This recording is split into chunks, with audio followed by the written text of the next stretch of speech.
وہ اولین ڈرامہ حیات میں جب شیطان اور آدم کا مقابلہ ہوا، مقابلہ تو عقل کا تھا، خداوند کریم نے اس کو شیطان کی تخصیص تو نہیں رکھی، جنات کی کوئی تخصیص نہیں رکھی، موصوف بڑے اعلیٰ پائے کے جن تھے، بڑے مرتبہ کے جنات میں سے تھے، عزازیل کم نہ تھے رتبے میں، دعویٰ بھی بہت تھا عقل و فراست کا۔ پھر جب ان کو چیلنج درپیش ہوا اور وہ ملائکہ میں شامل تھے، سر خیل ملائکہ تھے، جب چیلنج درپیش ہوا اور اللہ نے ان کو ایک علمی محاضرہ پیش کیا، یہ مقابلہ کوئی فزیکل نہیں تھا،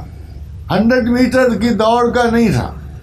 یا جنات کی فلائٹ کا نہیں تھا، یہ ایک علمی سا محاکمہ تھا کہ I am presenting to you a basic language and I would wish who has the assimilation, who has the power to integrate, who has the power to extend، کس کے پاس یہ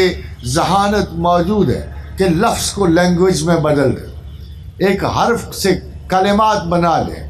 کس کے پاس یہ حکمت ہے وہ ملٹیپلیکیشن آف دی ساؤنڈ اور سیمینٹک سیکھے۔ پھر اس نے کہا وَعَلَّمَ آدَمَ الْأَسْمَاءَ كُلَّهَا ثُمَّ عَرَضَهُمْ عَلَى الْمَلَائِكَةِ فَقَالَ أَنبِئُونِي بِأَسْمَاءِ هَؤُلَاءِ إِن كُنتُمْ صَادِقِينَ، کہ ہم نے اسماء سکھائے، بیسک الفابیٹ سکھائی، ہم نے کہا آؤ چیلنج کرو ایک دوسرے کو۔ مقابلہ سخت رہا خواتین و حضرات، 10,000 سال بیت گئے۔ تفنن کے طور پہ آپ کو ایک بات بتاؤں کہ 70,000 سال پہلے، یہ بڑی دور کا مقابلہ نہیں ہے، قریب کی مدت ہے، 70,000 سال پہلے انسان کے جین میں تکلم کا کوئی سراغ نہیں تھا، گفتگو کا جین ہی نہیں تھا۔ 70,000 ایئرز بیفور جو ہمیں ریسرچز بتا رہے ہیں کہ انسان کے جینیٹک اسٹرینتھ میں گفتگو نہیں تھی، 70 سال ہوئے کہ ہم نے گفتگو کرنی سیکھی، ہم سمبل سے لفظ کو آئے، ارامک سمبلز کو آئے، میسوپوٹیمیا میں آئے، سومیرینز نے اس کو جدت دی اور اس طرح ہم نے لفظ کو سیکھنا شروع کیا۔ عین ممکن ہے خواتین و حضرات اسی مدت میں وہ میدان سجا ہو کہ پروردگار عالم نے یہ 14 حروف آپ کو دیے۔ اگر تھوڑی سی آپ کو اس کی میں وضاحت دوں، چونکہ یہ پڑھے لکھے لوگوں کی جگہ ہے، یونیورسٹی ہے،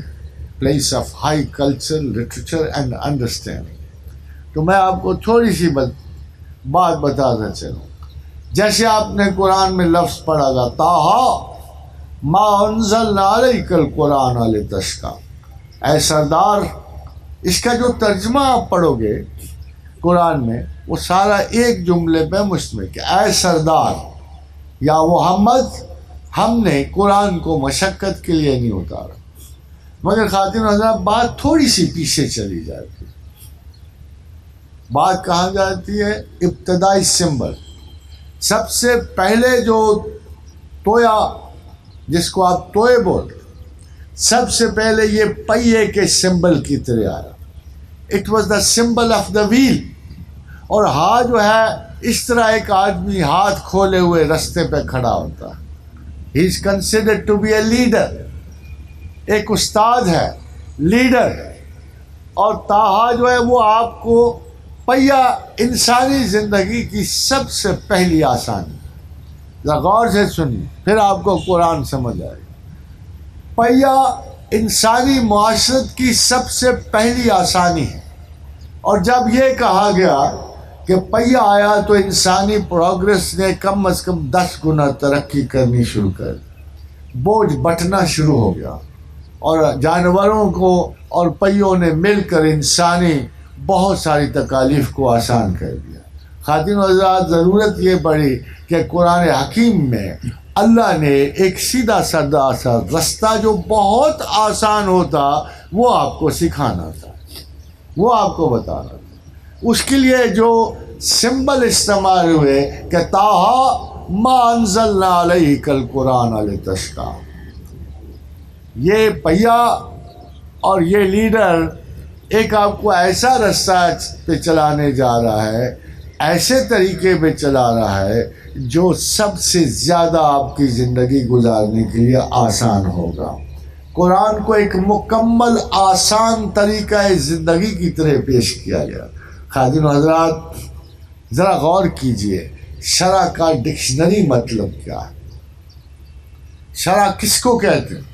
اور طریقہ کس کو کہتے ہیں؟ ویسے تو شریعت اور طریقت پر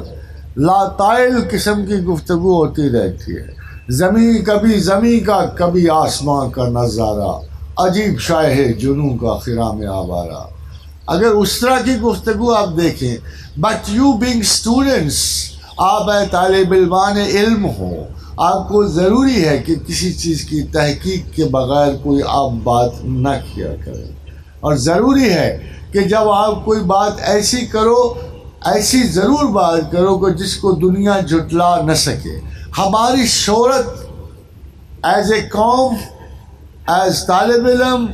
ہمیشہ ایک گوسپ میکرز کی ہو گئی ہے، انفاؤنڈڈ گفتگو کی ہو گئی ہے، بغیر کسی ریسرچ اور تحقیق کے ہم بہت ساری باتیں ایسے کہتے ہیں، قرآن کے بارے میں، حدیث کے بارے میں، مغازی اور سیرت کے بارے میں ہم بہت ساری باتیں ہم نے رستے میں اچک لی ہوتی ہیں، ان کا حقائق سے کوئی تعلق نہیں ہوتا۔ That's one of the reason that we fight on a miserable informatory process of our own، کیونکہ براہ راست ہمیں علم و حکمت کی، ہم نے کسی کتاب کی براہ راست کنسلٹیشن نہیں کی ہوتی، کسی مصدقہ انفارمیشن تک نہیں پہنچے۔ خادم حضرات، قرآن کو آسانی کے لیے کیوں پیدا کیا گیا؟ آپ اگر عربی میں لفظ شرع کی ٹرانسلیشن دیکھیں تو بڑی خوبصورت ہے، کم سے کم زاد راہ جس کو لے کر منزل پہ پہنچا جا سکے۔ آپ کو شریعت بڑی بوجھل لگتی ہوگی، آپ کو لگتا ہوگا کہ یہ نماز، یہ روزے، یہ متقیانہ طرز عمل، یہ صبح و شام کا خوف وسوسہ، تمام مذہب گناہ و ثواب کی اوٹ میں چل رہا ہے، اس میں کوئی نظریہ باقی نہیں ہے۔ It's no ideology, no ideological survey. آپ خود سوچو کہ تمام مذہب نظریے کی بجائے خوف زدگی پہ، اعصاب شکن جو ہے خوف زدگی پہ چل رہا ہے، عذاب پہ چل رہا ہے، ثواب پہ چل رہا ہے۔ اس مذہب میں عذاب کیا ہوگا خاتمہ؟ خدا کے نزدیک عذاب کی کیا اہمیت ہوگی؟ جو پروردگار عالم جو ہے اذان سنتے وقت اگر آپ حی علی الصلاۃ اور حی علی الفلاح کے بعد اگر لا حول ولا قوت الا باللہ کہہ دو تو نعرے دوزخ حرام ہو جاتے۔